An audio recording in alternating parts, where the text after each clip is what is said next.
Good morning, everyone.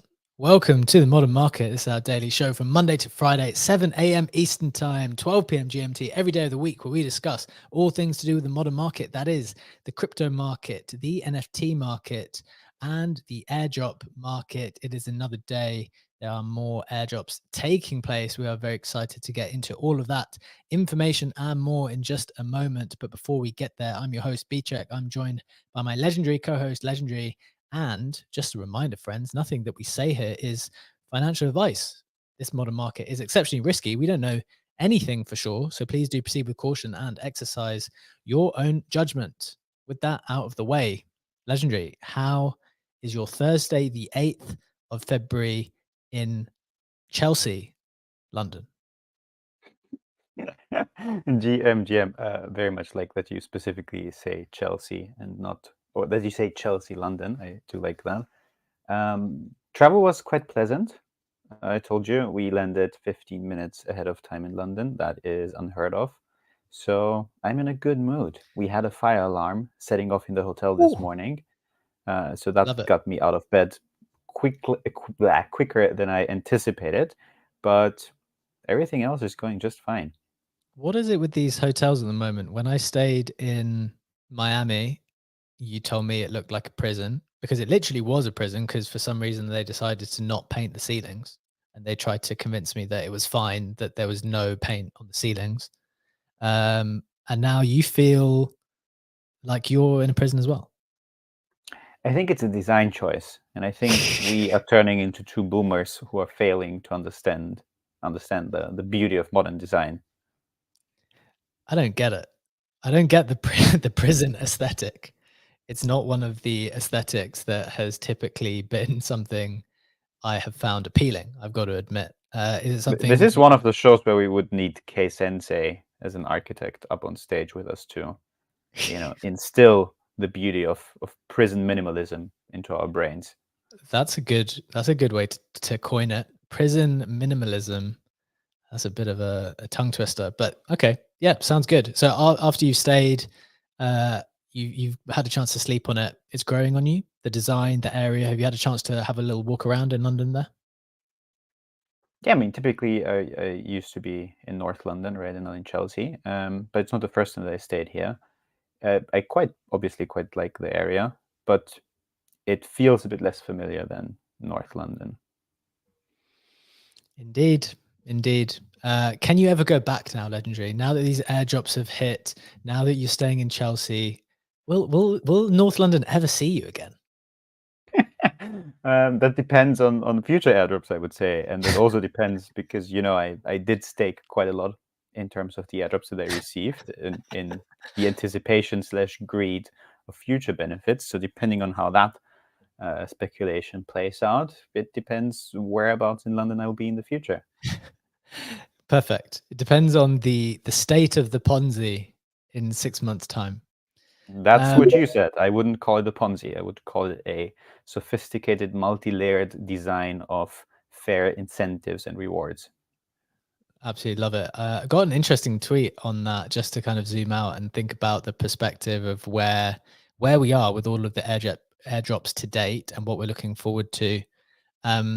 So we're going to do a little bit more of an airdrop focus show. Obviously, we've got the wormhole news. We are going to hit the headlines as usual, but we're going to think a little bit more because we got a lot of questions yesterday about airdrops, about strategy, and we're just going to kind of unpick some of our thoughts on what we're doing with what we do have and also what could be coming, but also, completely take into account that this is just our thoughts.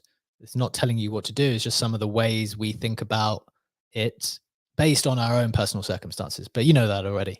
Okay, let's get into the headlines first, bring you up to speed with all of the main things that's been happening in the space from the last 24 hours. As always, this is pinned up top in the snapshot. If you do find that it brings you some value today, please do give it a like. Let's get into it, starting with the price action. We've got crypto up, Bitcoin at 44.6, up almost 4%. And I was just supposed to buy some Bitcoin but with some of this damn airdrop money, but I couldn't figure out how to sell the dimension. Yeah. ETH up 2% at 2.4K. Solana up 6% at 101. Ape at 1.4.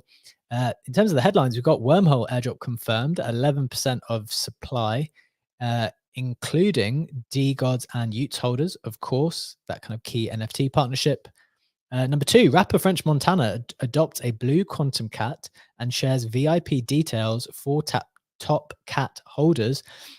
He said this. He said, "My French Montana signature 10,000 RACA Genesis phone airdrops for top cat buyers on Bitcoin in February will receive backstage VIP passes to my shows and one of my signature phones each." I wonder if this is good for cat holders. Is it bad for cat holders? Want to touch on that in a little bit. And finally, Dimension has gone as high now as $6.50, with, according to DFarmer, 80% of circulating supply staked, with an unlock period of 21 days. Great eSpace. Someone in our Discord, actually, smart guy, commented this opinion, said friction to sell and very little circulating supply and a great narrative and a bunch of nice airdrops already lined up. They really are letting us run tier back 3 months later. Interesting perspective. We're definitely going to discuss that perspective in just a little bit. In terms of full prices, we've got CryptoPunks at 59, Bored Apes at 24.4, Mutants at 4.3, DeGods at 3, down a couple of percent. Captain's down 4% at 4.2. Zuki's 6.5, pretty flat. Penguins up 10%, back to 16.8 on a large sweep. So that is very good for the Penguins. Moonbirds are still at 1.1, and the Nouns winning bid was at 7.1 ETH. Legendary. That is the price action. Those are the headlines. Before we hit the headlines, any numbers standing out to you there? Not a number, but something you said. You said in our Discord. What Discord? There is no Discord, question mark. What do you mean? Nothing. I don't mean anything. There is a Discord now. That is, I thought that was public knowledge. There is a Discord now. We roll out invites every now and again. Just trying to figure out what is the Discord supposed to be, how you're supposed to do it well. One thing we can't have is loads and loads of people in all at the same time, because we're doing all kinds of other things at the same time. It's no promises, no roadmap, etc., etc. DYORNFA, etc. But we're gonna figure it out as we go. What number that stood out to me, Legendary? Penguins up 10%. Obviously, that's fairly significant. Do you think that's airdrop related as well now? Could be. I mean, I don't know who swept, so just could be someone who did a massive sweep. But if you see the Dimension airdrop, and again, you know that the Pudgy gaming ecosystem will revolve around ZK Sync, and you know the little Pudgies are layer 0 compatible, there is a good or fair chance that there might be an allocation for Pudgies for both those airdrops. And if there's no specific allocation, they will get it either way. We're just participating in the gaming side of things and interacting with ZK Sync, or by moving around the little Pudgies across layer 0 compatible L2 solutions. So that might be adding a bit of additional fuel to the fire. I think that's pretty fair. Shout out to Bray on YouTube, just shared this with us right now. Gonna share the screen as well on YouTube. Dimension's actually up to 6.9, which is pretty. I don't know. Is this outrageous? So one of the questions Bray had was, can we also touch on 80% of Dimension staking, 80% of the circulating supply staking? What kind of price action are you predicting? What did you do with your bags? We're going to touch on like the personal aspect of it in just a little bit. But first, Legendary, maybe this makes sense to go into Dimension straight away. This idea that so much of the proportion is staking with a lockup period, does that literally just mean what we're seeing? Dimension up 20% on the day. There's just no supply to be bought because everything's locked up. Is that a reasonable expectation? Yeah, absolutely. I mean, especially in the combination of the portal bridge news, not only now the announcement of tokenomics, but also the announcement by Portal, Bridge, and Dimension that Dimension will support the Portal will support the roll apps by Dimension, and that there's this link kind of established. You stake TIA to get Dimension, you stake Dimension to potentially get W, which is the wormhole token, right? So you have now that additional speculation on, and obviously, if you take out circulating supply from the market and stake, you have that price action. We've seen it with TIA, we are seeing it with Dimension right now, and that definitely makes a lot of sense. Yeah. Interesting. I hadn't actually heard. Hadn't. Oh, actually, I think I heard a whisper of it. I heard a whisper that this was going to be connected to wormhole in some way. So very interesting to hear that connection. I do agree with you that at least is the narrative, right? The narrative is TIA would get staked and receive all of these things, which it has already, right? So I was just looking at my little spreadsheet. So TIA has already got, God, I can't even remember half of these things. So TIA got that alt coin, alt layer. Now it's got Dimension as well. But the interesting thing about this, and I want to zoom out for a second and then kind of zoom back in, but this was a quick reflection I had when I was reviewing my different wallets earlier. What do you think about this, Legendary? There's 3 ways I got. Which one are we talking about now? Dimension. There's so many different things going on. Okay, there's 3 ways I got Dimension. One was on a wallet where it's like my main ETH wallet, and there was an allocation for like just using an ETH wallet, going around on L2s, doing various stuff. All my other ETH wallets, I don't really use that much. I do use it for a little bit of stuff, didn't get an allocation, but my main one, I did get one. The second one where I got an allocation was my TIA staking. Okay. And then the third one was the allocation I got from my Mad Lad, which I now actually don't have because I thought Solana was going to really run and I thought the price might come down and blah, blah, blah, blah. Anyway, need to figure out how to get one. But so there were 3 options. Out of interest, what do you think the best way to get Dimension was? Like, if you had to put those in order, what would be, because people are trying to figure out like, okay, well, how is this criteria working? How do I put my capital to work in the best way? Do you think it was like a high value, high transaction ETH wallet? Do you think it was TIA staking, like a reasonable amount, but not like crazy, or the Mad Lad? That's a very good, but also very complex question, right? Because there's so many factors playing into that. Because you can't really look at that in isolation. If you buy a Mad Lad expectation to get the airdrop, obviously a lot of things happen with the Mad Lad in the meantime. The price goes up or the price goes down. You might be eligible for the airdrops, etc., etc.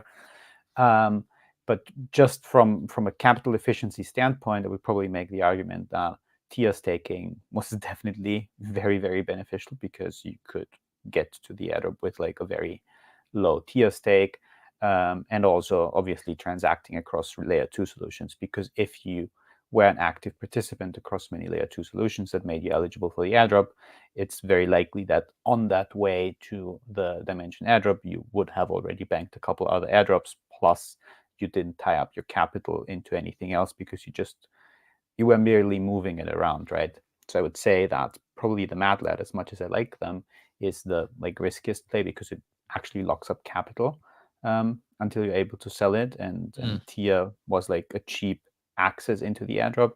And then the moving across layer 2 solutions might be the more complex one, the most complex one, but it's definitely the most efficient one, as it is often the case that you do a couple of actions that make you eligible for like 5 to 6 potential airdrops, and then you get something like Dimension that you didn't expect because nobody was farming Dimension, right? People were farming L2 solutions, they're 0, and then that suddenly happens, and it's like an added bonus to something would have done either way to farm some of the other airdrops that you were targeting. Interesting. You made some interesting points there, and I appreciate that there's like an element of complexity. I'm not telling you the precise volume on some of these things, right? Just try to give you a general sense. But this is how it ended up playing out. I got the least amount of dimension from the high, like transaction, relatively high volume ETH wallet, the least. Second amount was from staking my tier, and the highest allocation was just from holding the Mad Lad.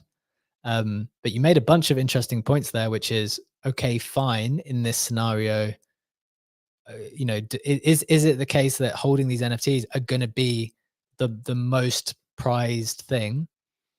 But then, are you allocating the most amount of capital and locking it up? Like, what do you think about this moving forward? Where do you think that that trend can basically play out? Because that's how it played out for me, and I think I'm obviously a reasonable participant or participating across the board in this space. And it was just very interesting to me to see, like, damn, like my ETH wallet with all of that activity, all of that stuff. And I appreciate I've got more flexibility because I am holding my ETH there. I'm not tying it up anywhere. I can go and do other things.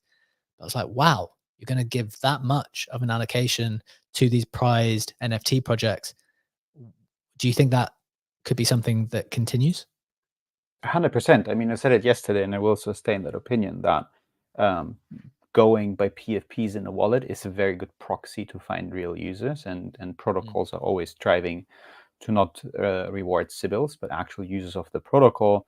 And if you make the assumption that someone, has a PFP, has a pudgy in the wallet, it's more likely that this is a real person doing that. And if we are looking at some of the other airdrops, again, Hunter Soler did a very outstanding post on that to look at some other free airdrops for JPEG holders. Obviously, Digo's Wormhole, part of the news. Mad Lads hitting once more with Backpack. Pudgy Penguins, as we just said, with Layer 0 and ZK Sync. Azuki potentially with the Anime token, and probably also with the Magic Eden token now that they are a preferred partner on the marketplace. Sappy Seals with Nifty Island. Ghostly Ghost being like the first native Layer 0 collection with Layer 0 token. Pandora King with Polyhedra, Tensorians with Tensor, Creeps with Portal, Pikenians with Pike Finance, and Banned Baby Bears with Chain, and Wasses with Pill. So it's definitely a trend. We're seeing like more than a dozen projects that are now following or have been following the same strategy. Okay. Yeah, I mean, it's just definitely. I think that's a great tweet from Hunter, and it's just hitting home even more if it hadn't already that there are definitely certain NFTs which will be the key to unlock some of these airdrops with very significant people, because as Bray just said in the YouTube comments as well, how can you beat all the free advertising these tokens and startups are getting by giving a small percentage of allocation to 10,000 internet penguins? He's obviously talking about penguins because he is a penguin, but there are also a couple of other very significant projects who are just attracting crazy attention as well. Yeah, I mean, it's a smart, sorry to jump in, but it's a smart added layer, right? You already have the token as a tool of user acquisition and getting dominance on the timeline, then throw it out as a specific reward for a specific JPEG community, and that community will also do an additional push. And we've seen it with Utes and DGods, right? They've always been very vocal on the timeline. Now having that additional benefit of the wormhole airdrop made them all post about it, or many of them post about it. If you were in the Discord, I still, have my Utes, my former PFP. So obviously had to go to the Wormhole Discord to get the role that makes me eligible for the future token reward, right? It was just full of dudes and DGods cheering and posting and spamming the Discord. So you already have that marketing layer of a token for user acquisition. And why not add another layer on top of it and reward a specific community and make them a vocal ambassador for, even if it's just a couple days, weeks, that's all you need. Because again, tokens, great tools for user acquisition. User retention is the real challenge in the mid to long term, however. That's crazy. I did see that, and the DGods community are absolutely renowned for that kind of viral activity. So definitely a good one to reward. I see Funky and Jack with their hands raised. We're going to come to you in just a moment. There's a couple other things I wanted to touch on. Zooming out, just thinking about the broader opportunity, Legendary. There was this tweet by Ansem, which I think, look, if people are new to this, because remember, in 2021, I came into the space not really knowing what was going on. And I just saw all of these airdrops happening. I was like, what the hell? Like, why am I not getting any of this stuff? Like, how do I get get some exposure to this stuff? And so if there is anyone newer to the game, like, I guess you've got to try to orient yourself and figure out how to participate. And that can take some time.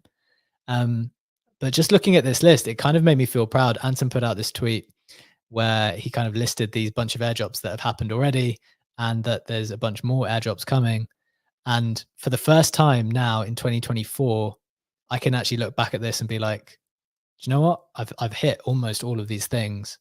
Whereas back then, I didn't know which way was up. I didn't know anything to do with anything. So it shows that, like, with a bit of time and effort, you can try to figure out how the various ecosystems work together and how these incentives work and how you can maybe direct some of that to your advantage. So Legendary, in this list, he says this. Someone out there hit number 1, Arbitrum airdrop, Optimism airdrop, Jito airdrop, Jupiter airdrop, Celestia airdrop, Dimension airdrop. That's like easily 2 years of salary for minimum effort, and we still possibly have Margin Fire, Magic Eden, Parcel, Tensor.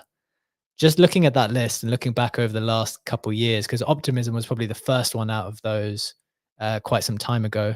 Then Arbitrum, which launched deep in the bear market, and those other more recent ones have just been in the last month. What are your reflections on, I assume, hitting basically every single one of those, and like where we could go in the next month? I mean, it feels like something's coming out every single week. Is that sustainable at the moment? And Ansem is not even mentioning like half of the airdrops that happened, right? I mean, you can't put them all in there. You also had obviously Uniswap, Sushi. You had ENS as a very significant. ENS was an insane one. You had, and what was it, DYDX? You had so many more DeFi airdrops that were rewarding volume to an insane amount, and it will continue. And I think that it still will be very profitable to farm airdrops. I think obviously the airdrop farming space has evolved. I mean, Uniswap had a very basic concept back then. Whoever used the platform got rewarded essentially. And now we're seeing way more complex criteria. Obviously, the staking playing a big role. Obviously, now NFT holdings, part of which is a result of trying to detect genuine activity, part of which is a result of just cooperations between different projects who might have the same investor in the background, where like, hey, it would make sense, we invested in this and that protocol, why not reward stakers of this with that token, especially if it's two protocols that have synergies, like we are seeing it with Dimension, with the Roll apps and Wormhole. So there's a lot of added complexity. I think what we have seen from the previous airdrop season, and that to me is the most important caveat, is that airdrops definitely get you a short-term hype. Again, perfect user acquisition tools.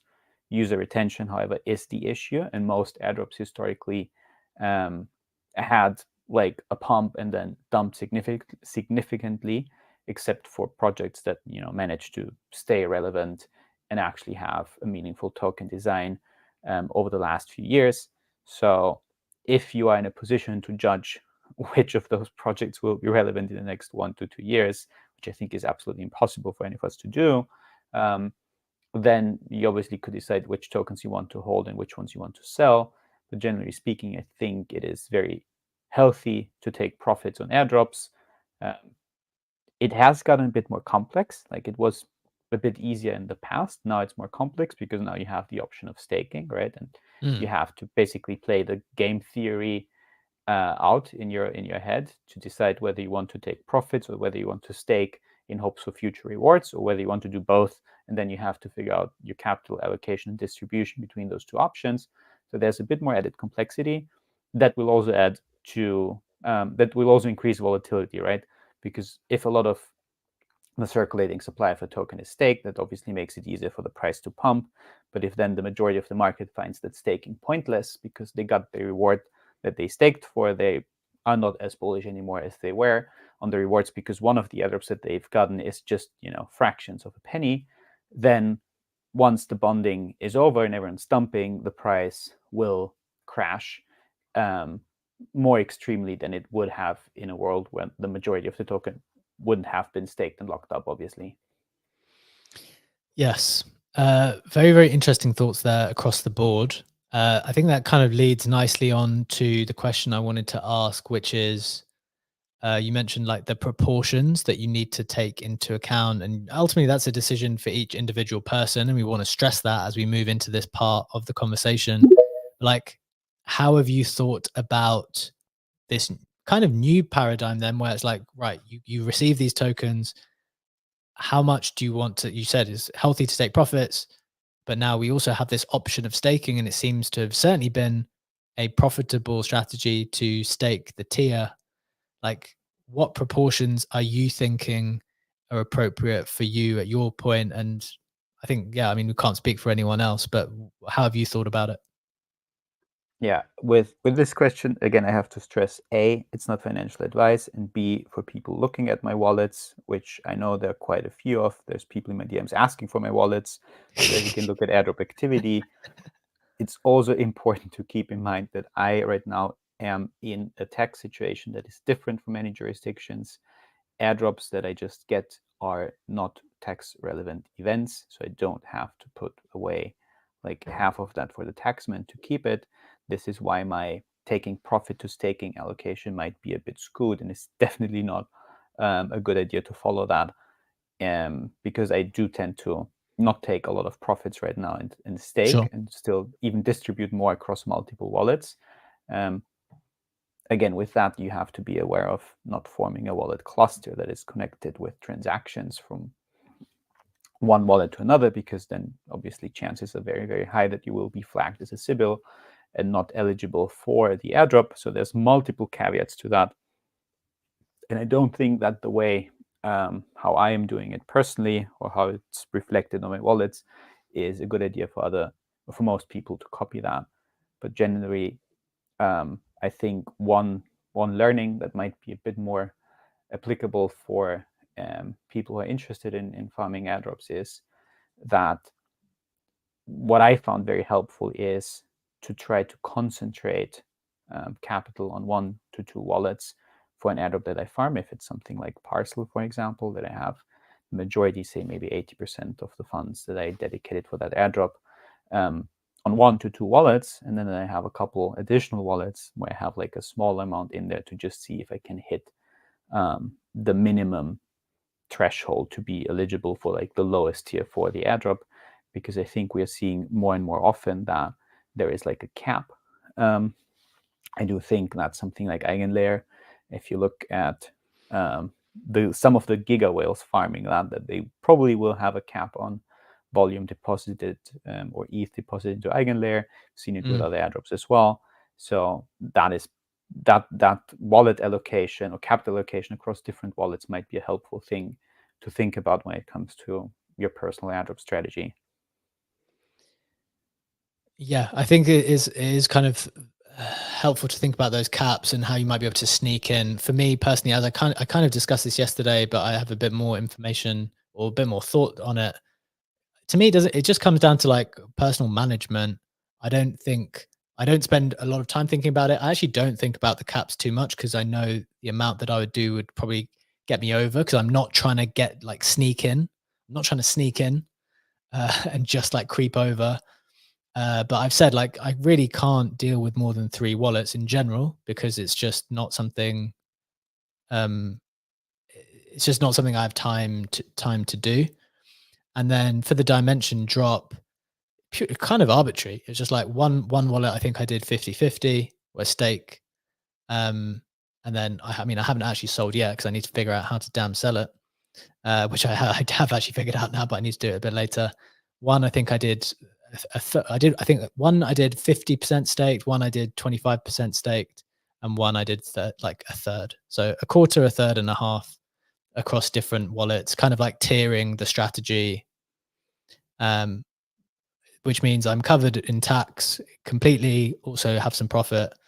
But, that's just one of the ways I've thought about it. Is definitely not indicative of how anyone else might want to go about it. Also depends on various things, but we've said that enough times now, so not going to labor the point. But interesting to kind of hear other people's perspectives on that. Okay, we've got 2 hands raised. We're going to continue some of the discussion, maybe get into the wormhole stuff a bit more. They released the tokenomics, so we'll talk about that in a moment. But let's go to Funky first. Your hand is raised. Funky, welcome to the stage, my friend. What are your thoughts now? GM Modern Market fam. I just wanted to go back to the earlier part of the conversation. This was great overall. I love the sharing of the strategies and everything else, but I wanted to return to the PFP issue and the JPEGs and the airdrops, because I feel, Karma talked about this yesterday. It's a marketing spend. And at the end of the day, CT is the place where everybody congregates, right? That this is sort of the crypto town hall. And there's a certain level of social capital just with the PFP flex. So knowing how popular Pudgy Penguins are, knowing how popular some of these are, and being sort of the polka dot Cosmos guy on the stage, the one thing, and I know you already saw the tweet, bad kids, which is now already people are calling the punks of Cosmos. They pumped in a very similar manner, and they made massive amounts of money from the Dimension airdrop. Remember, Celestia's Cosmos, a lot of these are Cosmos-based chains. Sure. So, the airdrops are going to continue to favor them, especially some of these OG collections. And so they've had a big pump, and these things are just on an insane tear. One of my friends who owns several said that including from the mint price up and with the Dimension airdrop included, it's been like 117x since they originally minted these as a collection. Wow. And I think that they're going to continue to thrive. I think right now they're about a 2.83 ETH floor. And you guys like everything priced in ETH.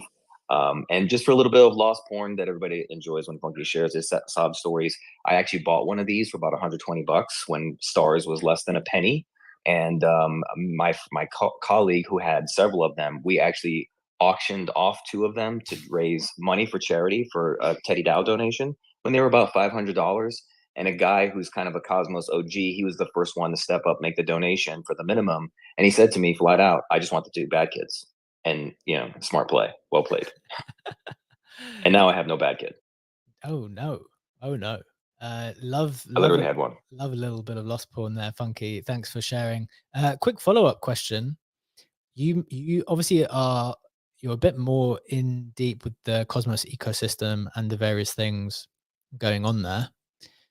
Question is this: TIA staking is appearing to be very profitable, and that's been the first one of this type of airdrop where it's like, look, stake this, get a bunch of stuff after. Is Dimension sufficiently different to TIA? Does it have like a different roadmap of potential products who will want to reward the Dimension token? Or is TIA just going to keep getting all of the rewards from future people? Like, does this new technology half the amount that's going to go to TIA now because half of the people are going to try to reward Dimension? How exactly does that work? What's your thought on it?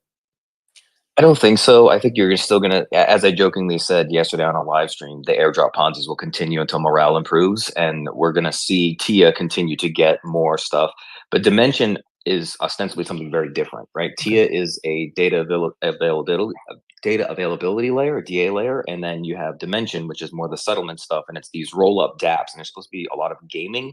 So I can see a lot of the dApps that are going to be built on there airdropping to the Dimension stakers and so on and so forth. I think that it's going to be just a different thing that's going to get airdrops, or maybe both. It could be everybody gets extra. I mean, it's clearly plenty of airdrops to go around. Interesting. Okay, I just wanted to ask that for clarification, because I'm sure people would think, well, okay, well, if one of these is getting all these airdrops for staking, is this one sufficiently different? So it sounds like it is sufficiently different. It's not like a TIA rebranded, just like, a copycat of TIA. So just to make that clear for people, but definitely do your own research and do the reading on both of these things. They are very interesting. Jack, welcome to the stage, my friend. What are your thoughts here? Yeah, again, going back to sort of the earlier comments, I think the big thing that got me was your feedback around, how your Mad Lads looks like it's going to be a much bigger drop. I think, will we continue to see NFT projects getting dropped big allotments of tokens?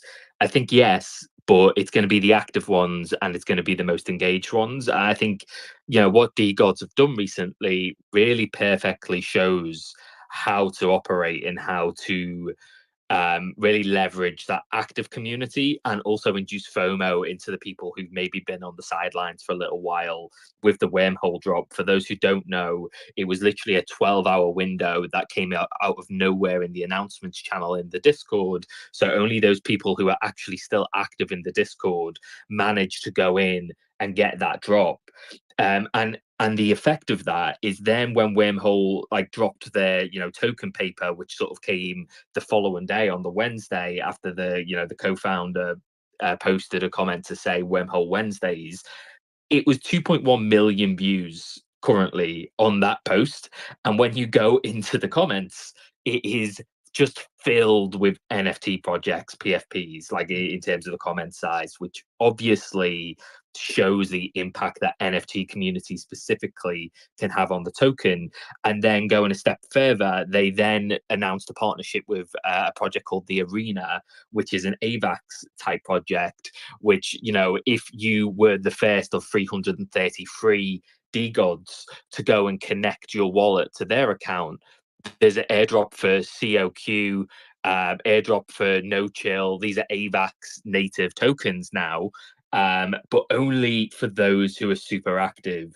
And then to speak just quickly on Legendary's point around airdrops and staking, I think for me, it's very much looking at what people are talking about on these shows and on X directly. So when people are saying they've just got an airdrop and they've just made a bunch of either Sol or USDC or basically fiat, then that's when to look the other way and go, okay, staking is the opportunity because less people are doing it, at least for me and obviously NFA. But once you start hearing about the massive gains people are making on their staking side on these shows and on X more generally, that's when to start taking real profits. And it's just about looking at X. Even, like Funky just mentioned it, X is the mecca for this stuff. It is the place to see. So you can very much just go on X's sentiment and generally do okay, or that's at least how it worked in the last bull run.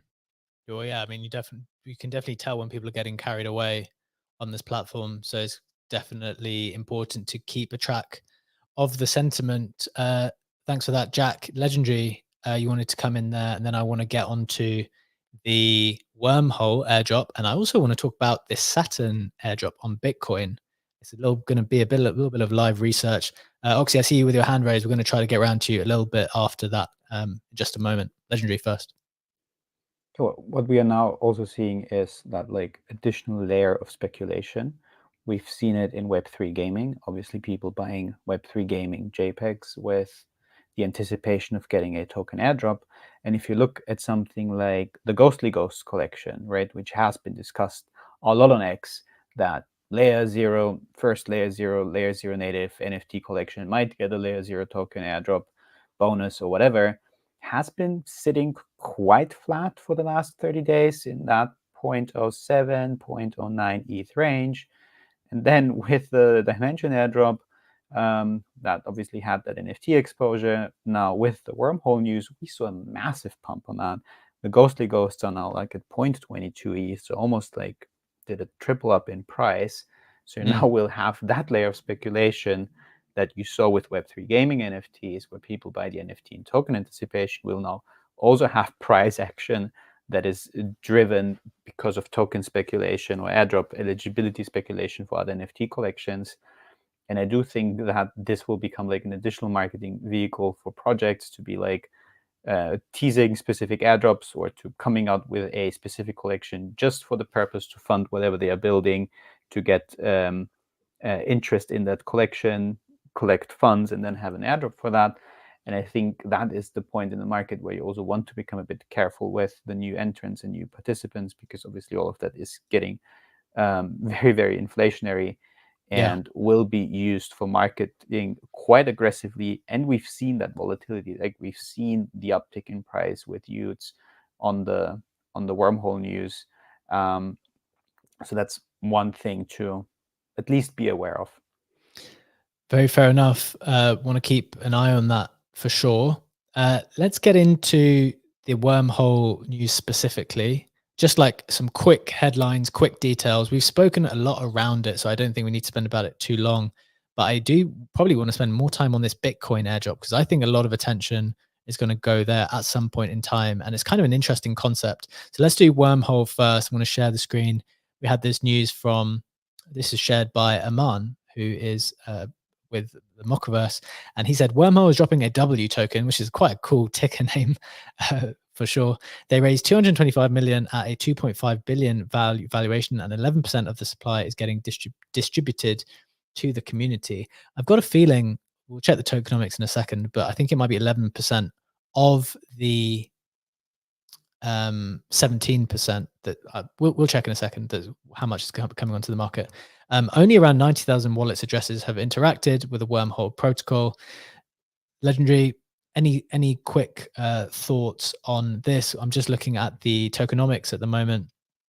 We can see it on the screen, and the token allocation for community and launch is 17%. So this was what I was alluding to.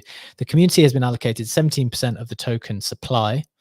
Wormhole wouldn't be possible without a thriving community of supporters. 11% of this allocation will be unlocked at TG. So it's not 11% of all of the supply, it's 11% of the 17%, which is allocated to the community and will be distributed during the initial phases of the TG, including the TG related airdrop. Quick thoughts on this Legendary and its integration with Utes and DeGods. I know we've touched on some of it already, but in terms of these numbers, do you expect this to be a big one? And also, do you think it's worth using Wormhole moving forward? I wonder if there's like a future element to this. That's a series of very good questions. First of all, I think Wormhole is massively underfarmed compared to Layer 0. So it's actually a really good product. Like, yes, don't you think? If you look at the best way to move money from ETH to Solana, as far as I could tell. Absolutely, and it has improved so much over the last 2 years. Like I remember when it used it the first time in the last cycle, it was a terrible product to use, and now it's actually pretty good. Always lose however, your the main money. usage, by the way, the main usage, at least over the last 30 days, is not to move ETH to Solana. If you look at the overall cross-chain activity, it's actually become the most popular thing to move ETH to Sui, with 63% of the transactions accounting for exactly that route over the last 30 days. That has been an increasing share that Sui is getting. And if you look at the overall stats, you can see that the all-time volume is just a bit shy of 40 bill, 39.3 bill, which I know is a massive number, but again, we're not talking about a TVL in a protocol. We're talking about volume that is being bridged across, and it's very easy to generate high numbers with that. And in the last 24 hours, we have a volume of 40 mil. I do think this will be a very nice airdrop because it has been underfarmed, and I know 90K wallets that you mentioned sounds a lot, but in reality isn't if you compare it to something like Layer 0. Fair enough. Absolutely fair enough. I feel like in a few of the chats I was in, that people were like, "Oh, damn! Didn't think this was going to come so soon." It felt like a little people. It kind of caught people off guard. I think they accelerated that. Yeah, I think most people were of the opinion that that's something for like end of year to come. If you look like at the product cycle and everything, but I am of the firm opinion that with the market conditions, they decided to like accelerate those plans a bit. Interesting. It's funny that we come to these conclusions. Like somehow everyone, despite having no specific knowledge, everyone's just like, yeah, we've got time. And then it turns out you don't. So it does show, I think, as a key learning, that you just don't know. Like if the market changes, people are perfectly capable of very much accelerating their plans forward, or delaying if they need to, depending on how things go. So that's a key learning, I think. Look, we've got 10 minutes left. I want to do the Web3 roundup to get everyone up to speed with what else is going on. And I actually want to touch on this Bitcoin airdrop, which is coming. Funky, I see you with your hand raised as well. I want to try to get to you and Oxy in just a little bit.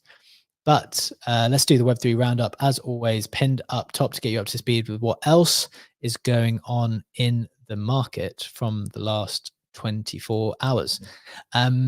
up first, we have Blast reaching 1.5 billion in TVL with 128,000 users. That's another one, isn't it? Just a huge, huge lockup. All kinds of apps being built on there. Is that money ever going to come back, or is it going to start circulating in the Blast ecosystem? That's something I've been thinking about. God, it's just it's mind-blowing. Number 2, Mintify announces partnership with Horizon Labs, who oversaw the tokens for Ape, Animoca, and Pixelmon. That is the token that's going to come out for Mintify. Next, MetaStreet announces attempt to become core NFTFi infrastructure on Blast. I thought that was very interesting as well, given my interest in NFT lending. Definitely want to look at that more. There's a deeper explanation in the snapshot if you want to read more on that. Next, Rug token airdrop for eligible depositors into Saturn and ordinal holders will go live today. This is the one I've been speaking about. It says that it's backed by Bitcoin. Each Rug token is backed by a Satoshi unit, a piece of Bitcoin. You can think of it like the difference between a gold bullion versus a gold coin. Each are made of gold, but the gold coin has been melded and minted, creating additional value. I've got a really good image to share with people in a little bit to kind of conceptualize that. Next, and finally, we've got Magic Eden announcing a creator alliance with a huge number of top collections included. Definite attraction to Magic Eden at the moment. And last 2 bits of news. Web3 writing protocol Mirror announces ability to turn Mirror URL into Farcaster frames. And finally, AI-generated Solana collection Zombie runs from 0.2 Sol mint to 2 Sol. Shout out to Confusion, regular listener, modern marketer, who is completely on top of everything on the more art mint side and Degen side of Solana at the moment. So shout out to him. Legendary, that is the Web3 roundup. Any key reflections before we hit this kind of Bitcoin airdrop stuff? Confusion has been absolutely killing it on the Solana side of things. I agree. I don't know. Is he listening today? Are we saying all these nice things and he's actually hearing it or not? I can't see at the moment. He doesn't seem to be with us today, but we'll see him later today, you said, right? Yeah, he's actually coming today, so that'll be good. Wonderful. Okay, let's get into this Bitcoin thing, because I think it's not talked about through many of the more mainstream NFT media channels, or I haven't seen it talked about that much. I know the people who are into Bitcoin more are talking about it, but it hasn't really come across to other people. So I'm going to give a little bit of a summary of my understanding of it. I'm going to share, the maximum, my maximum understanding of it. I'm not an expert in it. I want to hear your thoughts, Legendary. So we've got this ring token standard, and this is by a protocol called Saturn. They said this, how does it work? Rings work by verifying or marking existing Satoshis, making up a new token supply. So the smallest denomination of a ring token is represented with 1 Satoshi. This approach of marking existing Satoshis and wallets allows for completely free distribution or airdrops on Bitcoin.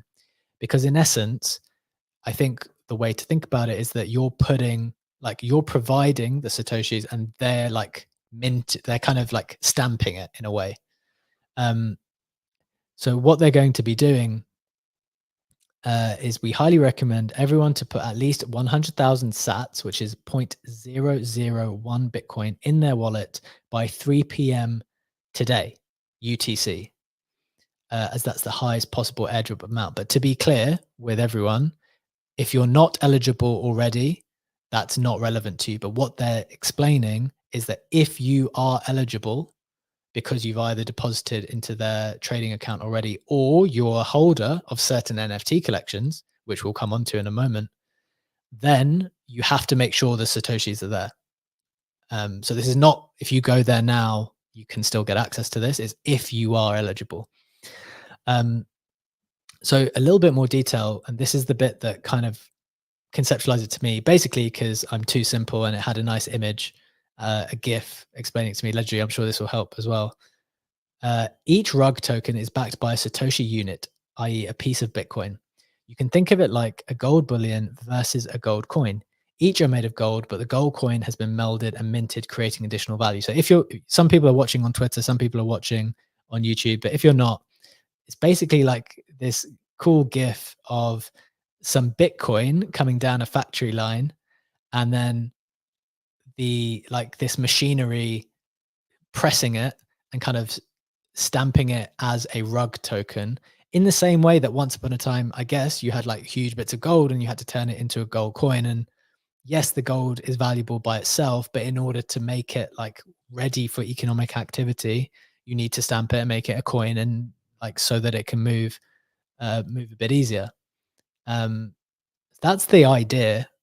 Legendary. Just first, for your quick thoughts, like, what do you think of this as an idea? Like, I don't know if you were very familiar with it before I just explained it to you. Do you think that's interesting? Do you think it's cool? Do you think it's dumb? Like, what are your instinctive thoughts? Okay, 3 thoughts on it. A, I think it's interesting. B, I like the GIF. Yes, I think the analogy is absolutely flawed with the gold coin that has been melted and minted, creating additional value, because the purpose of gold coins, like, I know, the Krugerrand or the Maple Leaf, yes, they do trade at a bit of a premium, especially if you have like smaller denominations to gold. But the whole point of those gold coins is that they are actually trading at the value of gold plus a small markup to them, and not really creating additional value. You want them to be widespread so that you can just trade them like coins that happen to have the value of gold. So it is a bit of a stupid analogy to make. I see. So you don't like the analogy. Let's see if there's any more information here that might be helpful to us. This is a thread from NFT Boy, who's been in the Bitcoin ecosystem for quite some time. I guess the thesis is this. Let's just think about what it's trying to achieve then, rather than get into the specific analogy. They said, fast forward to now, we're in what feels like the perfect time for Rug to launch. The market is hot and wants Bitcoin DeFi. RSIC, Orange, Tap, Karma are proving this product market fit, in their opinion. Rug is the first token built on rings by Saturn. The goal for Rug is to be the first community-driven token meme in Bitcoin. Saturn allows for free and instant token distribution to any number of wallets on Bitcoin for the first time ever. Some facts: you will most likely get an airdrop if you hold ordinals exposure or have used the platform. Okay, the rest of the stuff is just like how you got it. There was some ordinals which got you an allocation. There's a community token, blah blah blah blah blah. Okay, funding from Big Brain VC and Bitcoin Magazine. So I think fairly prominent funders. As an idea, Legendary, do you think, I think maybe the key thing there was like, do you think the market is hot and wants Bitcoin DeFi now? As an idea, again, I was just criticizing the analogy. As an idea, Sure. I think it's cool. And as an idea, I also think it is important that, if most people are talking about a specific thing, about this is the hottest airdrop to farm on CryptoX, then that's probably not where you find the real alpha, because it has been overfarmed. So it's definitely more interesting to look into these like kind of new emerging markets, right?